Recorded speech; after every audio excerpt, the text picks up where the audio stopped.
Hey everyone, it's Dr. Jen here. Welcome to What's Up Wednesday. So glad that you can join me. I'm just going to wait a few minutes. I have a great episode today. I think you guys will be really excited to hear about what I'm going to speak about today.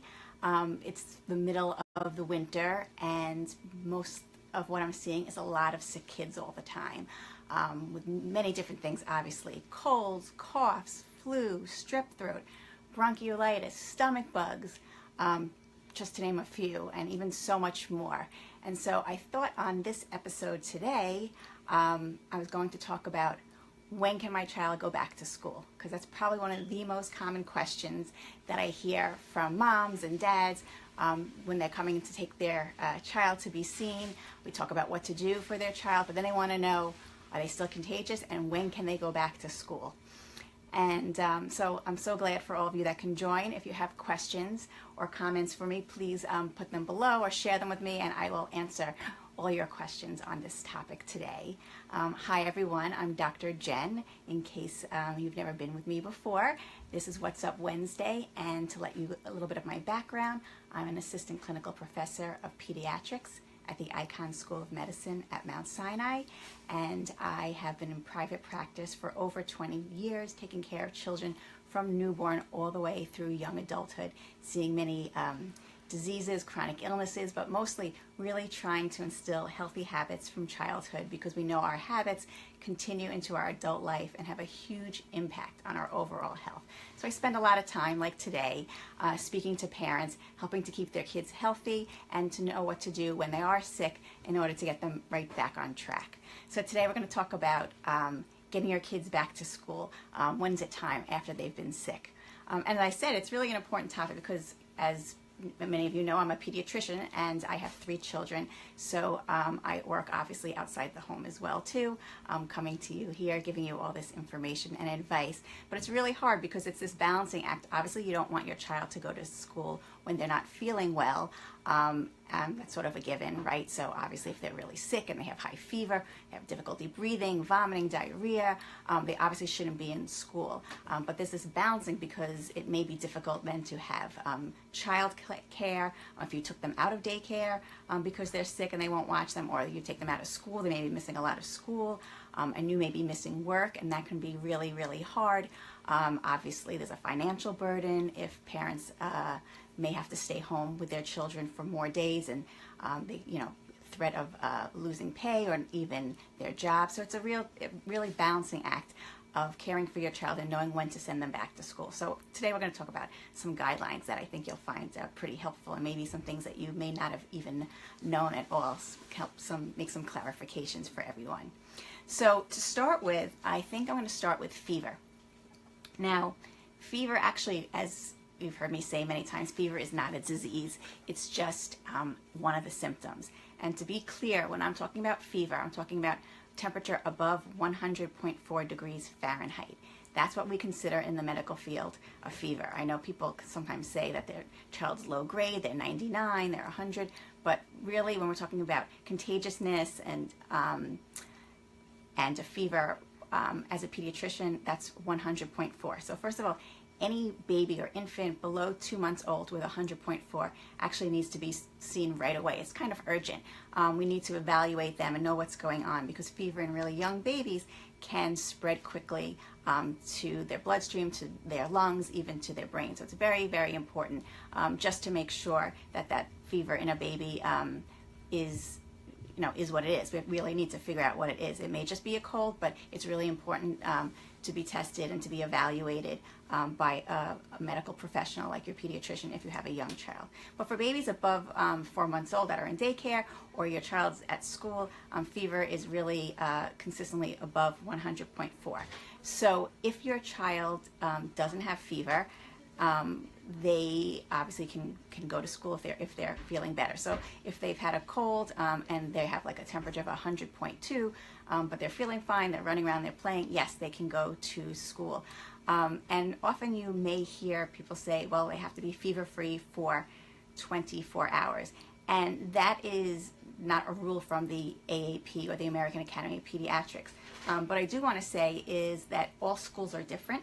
So first of all, even though I'm giving this information, check with the rules and regulations of your child's daycare, of their school, their private school, their public school.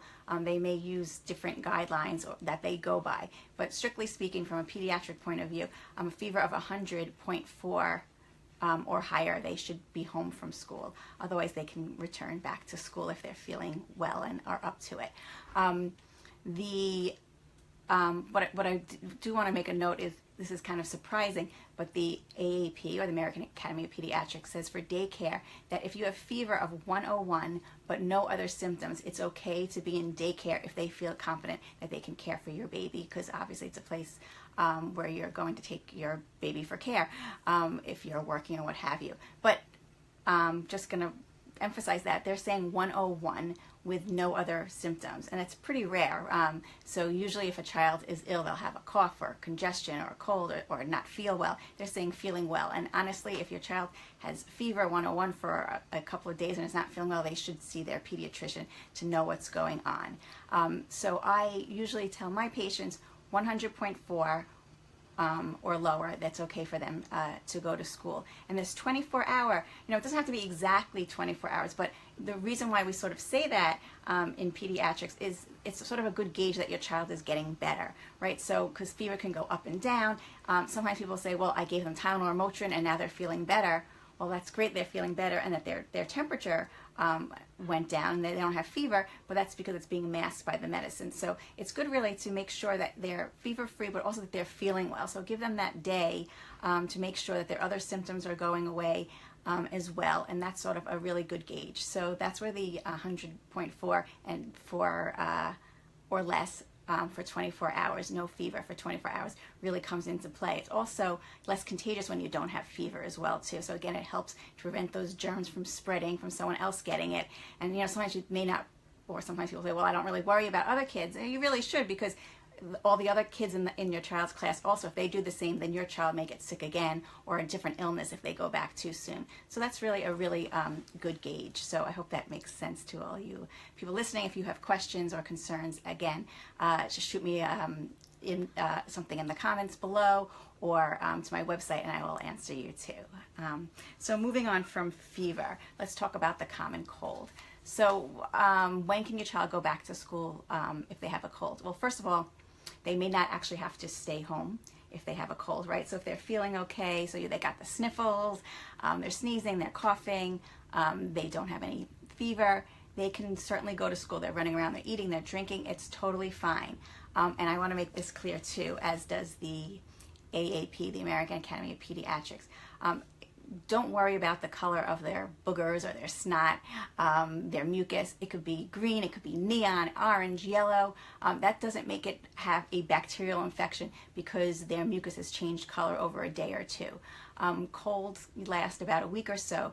Sinus infection is what people get worried about with a thick mucus that's not getting better. It's persistent. It's at least 14 days. So if your child is sick for a day or two, or on the third or fourth day, they've slept and it's all got congealed, and then they blow and it's all goopy, that's okay. It probably will, and if you use saline, it probably will start to clear again. So in and of itself, and that's what I'm talking about, in and of itself, colored mucus is not a reason to stay home from school. If your child is feeling awful, or they're really not getting better, or it's persistent, then yes, I always do recommend a trip to the pediatrician's office so they can evaluate further other symptoms and signs and see if there's anything else going on. And as you remember, really, obviously, even though a cold is an infection per se, it's a viral infection, and there's no antibiotic needed, there's a symptomatic treatment to make you feel better, but kids get 8 to 10 colds a year. Especially young ones, and 1 or 2 vomiting, diarrhea illnesses as well too. So if we really kept the children home every time that they had a cold when they were feeling perfectly well, then no kids would be in school, so it would be really hard to teach them as well too. So if they're feeling fine and they have a stuffy nose, obviously make sure they wash their hands. They can use hand sanitizer. If they're sneezing, the crook of the elbow is better if they can remember to do that. Washing hands when they come home.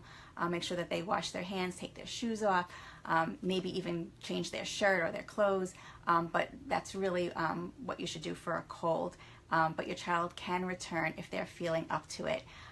Again, it's all about how they're feeling. If they can concentrate, if you think they're able to get enough fluids in school, then they can go to school if they have a cold and there is no fever.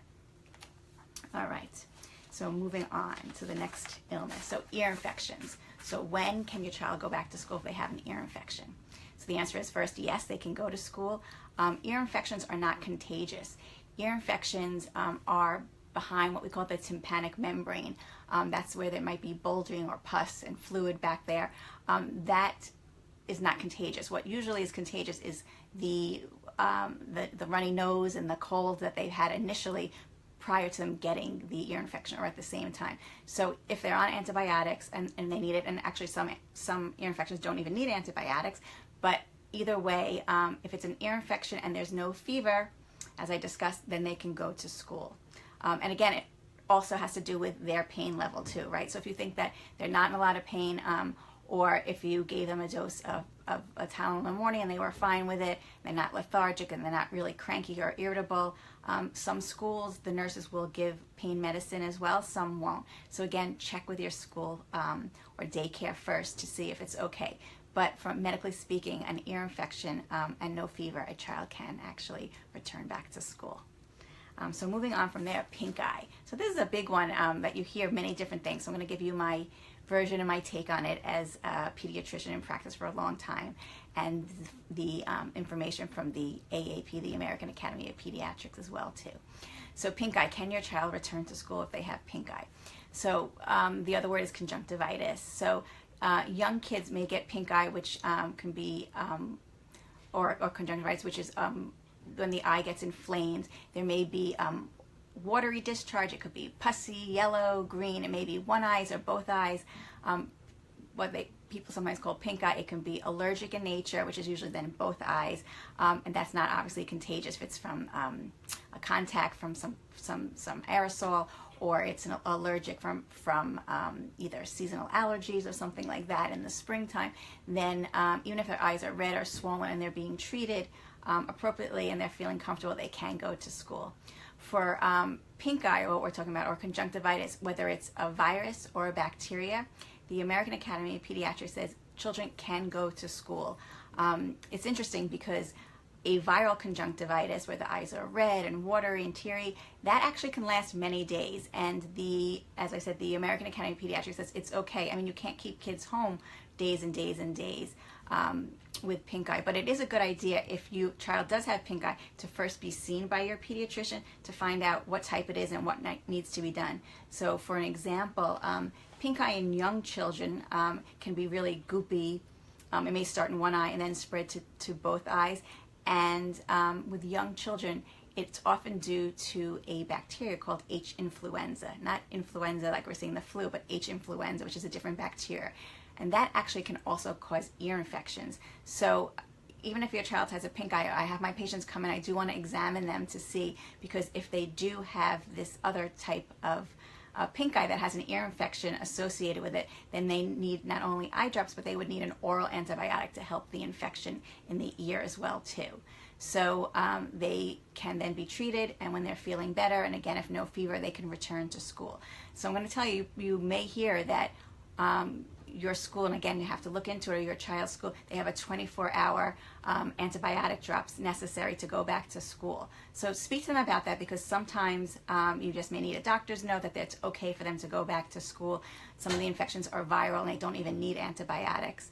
And again, you don't need a full 24 hours according to the American Academy of Pediatrics to go back to school. So you may have learned some different information there. But again, I think at this point you still need to speak with your school districts to see what they say, if they have different regulations for containing disease in their school district. So please be aware of that. And again, you can speak to your pediatrician, and hopefully they can write you a note if you feel that your child is okay to go back to school. So moving on to stomach bugs. So that's also common this time of year, and that can be vomiting and diarrhea as well. And initially, actually, usually starts with vomiting, a stomach bug, and then goes on to have diarrhea that can last longer. I think people are always under the misconception that a stomach bug is 24 hours. I hear that a lot. Well, I'm so surprised she's not better, because she should be better in 24 hours. Well, not necessarily. in general, the worst of the vomiting is usually the first 12 to 24 hours. That's when it's vomiting and vomiting until almost their stomach is totally emptied out and there's nothing left, and then there's just a lot of retching going on.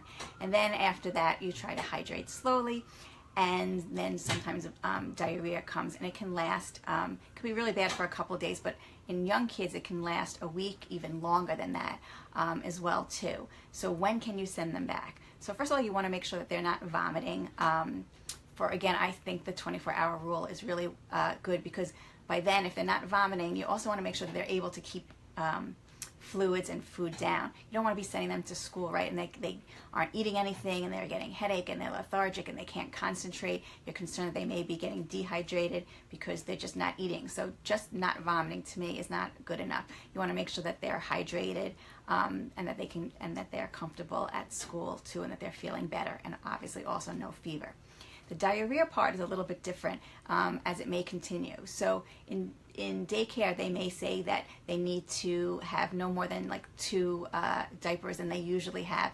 The diarrhea could be really liquidy and be coming out of the diaper, and that can obviously, even if they're wearing gloves, is a setup for more infections. We know that diarrhea illnesses like rotavirus and norovirus we see very commonly in daycare centers, because it can spread so easily from surfaces, from person to person.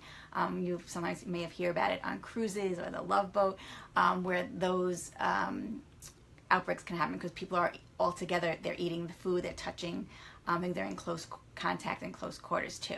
So I think if your child is having lots of diarrhea, you don't want to send them back, one, because of the contagious reason, but also they may be really uncomfortable, right? If you have a elementary school child and they have to run to the bathroom, or they feel embarrassed that they can't get out, the teacher can't get them out of the classroom fast enough, or they have to ask or raise their hand and they really have to go, or they're getting stomach cramps, probably not a good idea to be sending your child to school. So make sure they really haven't been vomiting, and that they control that they need to go to the bathroom, that they wipe well, and that they wash their hands.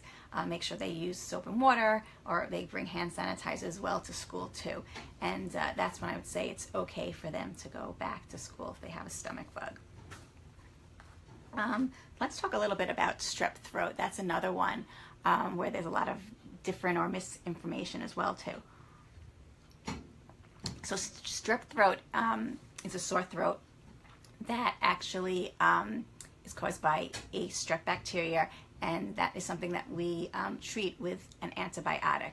And the main reason why we're treating, one, it does decrease the spread and the contagiousness, but mainly we actually are treating strep throat so we don't get the sequelae, or it doesn't turn into what we used to have called acute rheumatic fever, where it would actually cause havoc on your heart as well too. So giving the antibiotics helps that to not occur, and that's actually the really important reason for giving the antibiotics. And yes, you may feel better a little bit sooner, but if you ask any pediatrician, the real reason is to prevent the rheumatic heart fever and disease that can occur if it's not treated. And we used to see a lot of deaths due to strep, but we really don't anymore because of obviously antibiotics like penicillin and amoxicillin.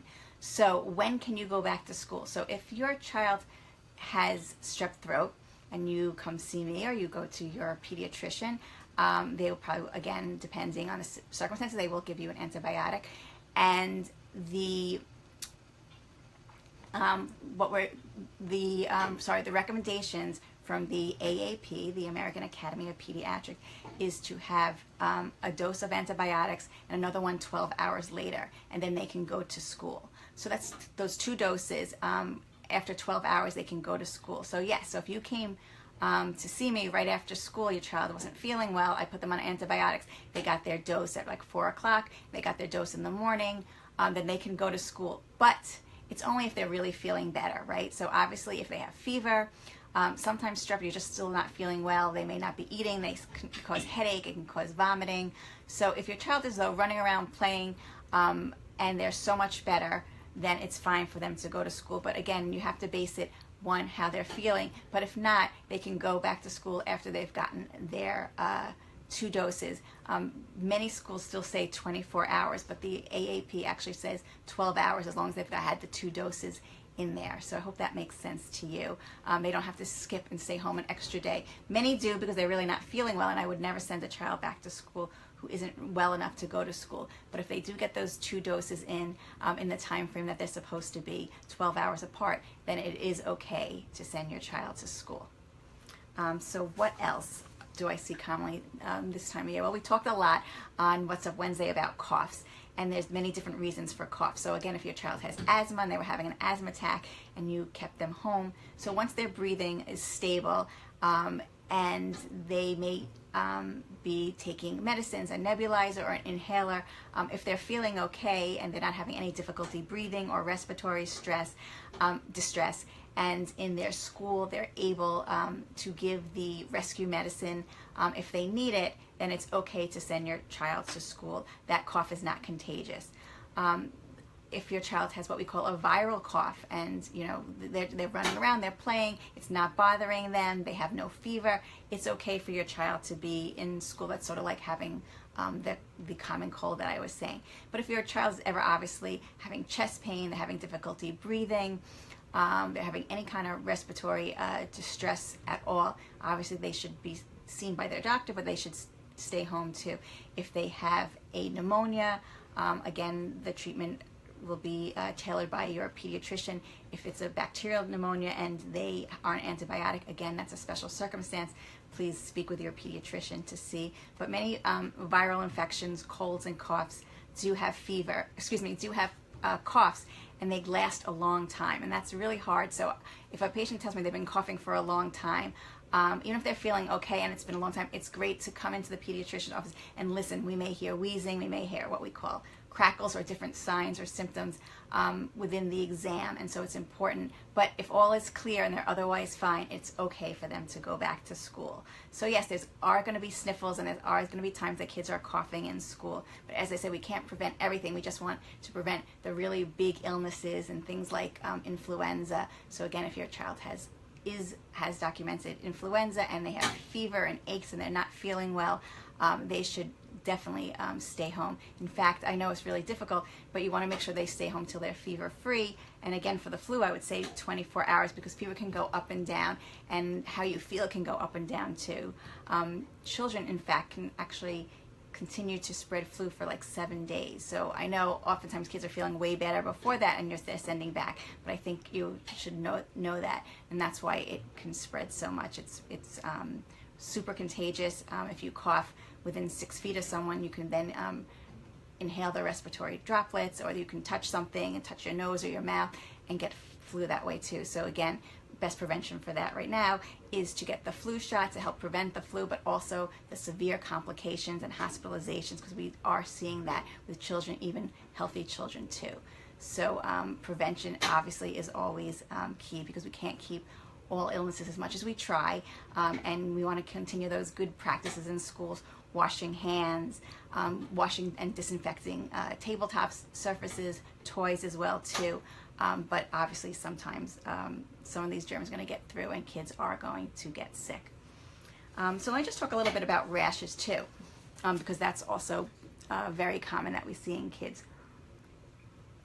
So anytime your child has a rash and fever, and you don't know what it is, obviously you should be seen by your pediatrician. There are many, many different things, conditions, viruses, bacteria that can cause a fever and a rash in a child. And rashes are really difficult. I know parents sometimes describe things to me, or they send me pictures, and I really have to see the patient. And because first of all, you don't know what else is going on with them. You may only see a part of their body and it may look different. And I can tell you that I've seen pictures and then I see the child and I'm like, oh, they totally have this disease, or they have this infection, but you really can't tell very well. So I urge you that if your child has a rash and you don't know what it is, to be seen by your pediatrician. But one thing parents always say to me is hives. And oftentimes it's not hives. So many people just say their rashes are hives, but if it's blotchy or there's lots of little red bumps on it, hives actually usually come and go. And hives can be because they have an allergic reaction.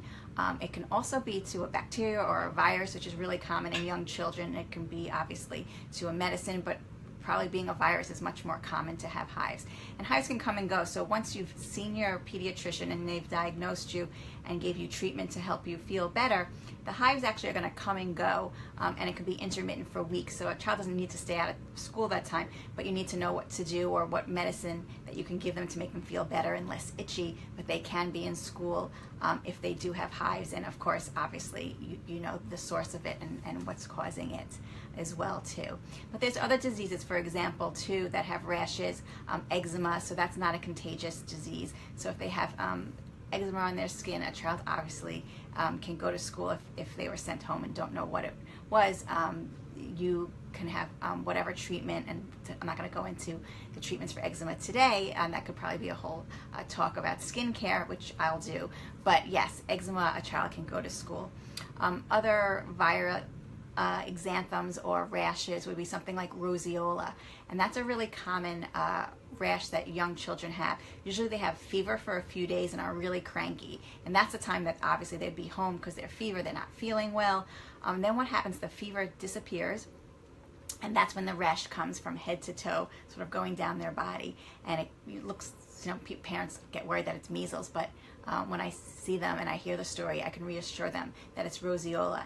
And in fact, once the rash comes out on the body, that's actually not contagious. So a child can go to school with the roseola rash, and it may even take like a week or so for it to fade away. So I think it's good to know. There's also a rash called parvovirus, which is very common in kids. They first look like they were in the sun, or they had like slapped cheeks, we call it, because they look red and rosy, and then they get a lacy looking rash on the top of their arms and otherwhere on their body.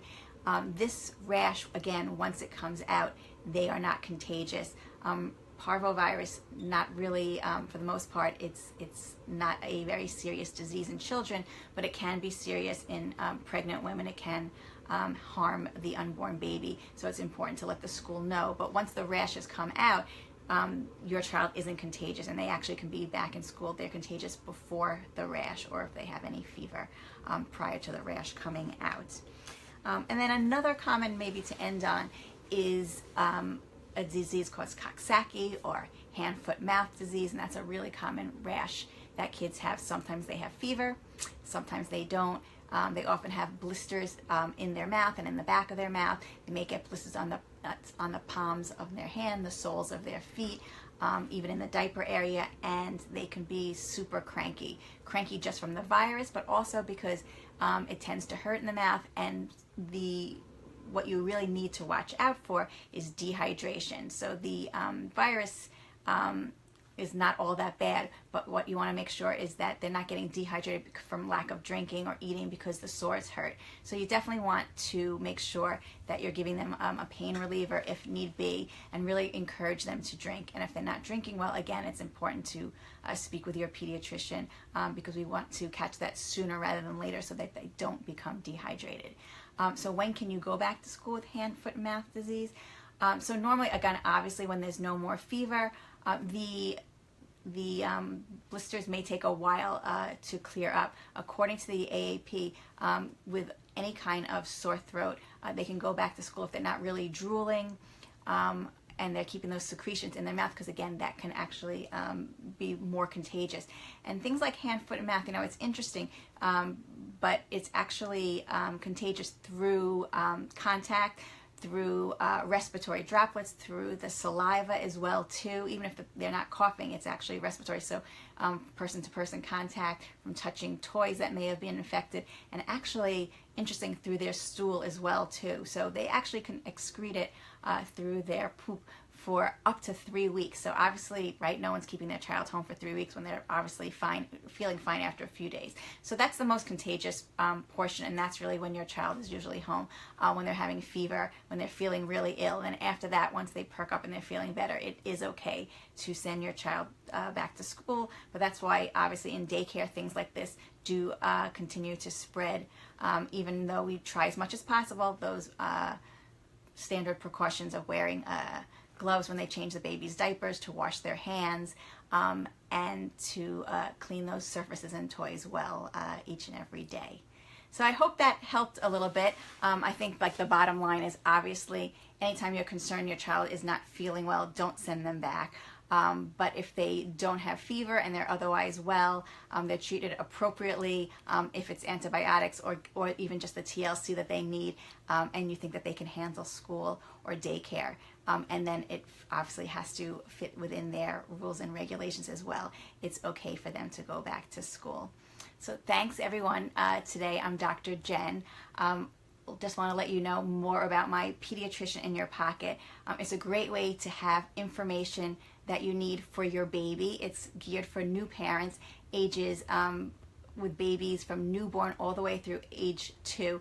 Everything you need to know for caring for your baby, to make your life so much easier, to give you that information and to give you that confidence that you need to care for your baby. I know there's so much information out there, and I try to give you the specifics, what you need to know, when you need to know it. But with this comprehensive video guide series, you have that information right at your fingertips.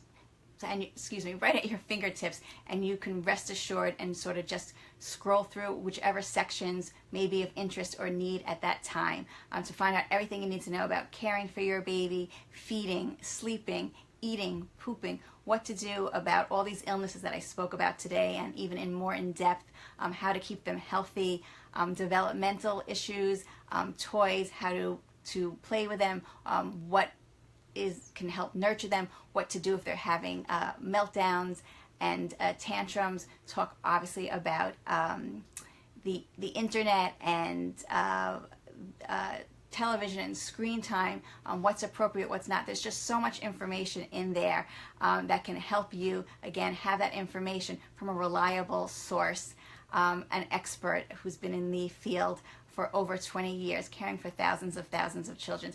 And it was really an act and a labor of love that I made this. I've written 2 books in the past, but I just know now from speaking with my patients that people prefer to see you, to hear what you have to say, and to have this easy access 24/7. Most people have their phones or their computers right near them in their home, so whenever they need that information, that little bit of reassurance, or actually knowing when something's an emergency, what to do, and should you call your pediatrician or do you need to go to the emergency room right away, can help out on all those things as well too. Give you lots of tips and information. So if you want to know more about Pediatrician in Your Pocket and how to download it, you can go to my website, drjen.com. Shoot me an email. I can give you more information. Check it out on Facebook as well too. Thanks so much, and I'll see all you guys next week on What's Up Wednesday. It's Dr. Jen. Have a great day.